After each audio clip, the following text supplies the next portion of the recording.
આ પોપટભાઈ ખેતરમાં હું લસકો મૂકવા માટે આવ્યો છું. આ તો જો લસકો મૂકું છું, પોપટભાઈ જોવું છું કે ભાઈ પોપટભાઈ આ લસકો બરાબર છે ને તમારે ખેતરમાં? બરાબર. હા જોઈ લેજો પાછા, આતો ના પડે. નહીં પડ્યો. હા જો પૂંખું આતો પડે તો કહેજો પાછા. આ જો ખેતરમાં લસકો તો કમ્પ્લીટ જ છે. આ જો લસકો કમ્પ્લીટ ધારે નાખું છું.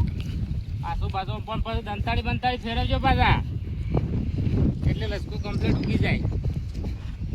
આ થોડો આસો પડે છે એટલે ડબલ પૂંખું છું. પહેલો એક વખત પૂંછ્યો અને બીજા વખત પૂંખવાનું ચાલુ કરી છે, એટલે જો કાસો રહી ગયો હોય તો ગાડી પૂરાઈ જાય.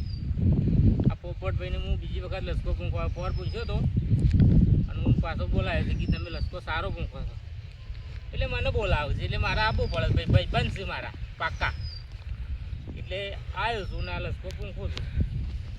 બરાબર, તમારે કોઈને પૂંખો હોય તો કહેજો, તો હું પૂંખવા આવો. આ જુઓ લસકો તો કમ્પ્લીટ જ પૂંખવો પડે, ન કે ધણીને પૈસાને હેતર પડતર જાય.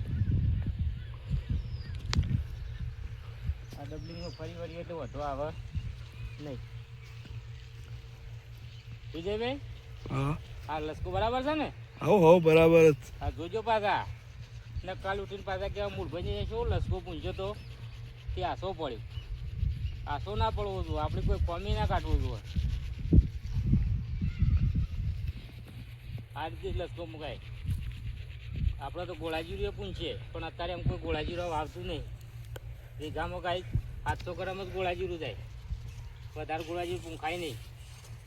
એવું અમે પૂંખવાના કારીગર છીએ. આવો ગોળાજીરો તમે દોણા પૂંછો, લસકાઈ પૂંછીએ છીએ, બધું કરીએ. સારું સારું ગાઈશ, તારા હું આગળ તમને પાછા ફરીથી મળીશું.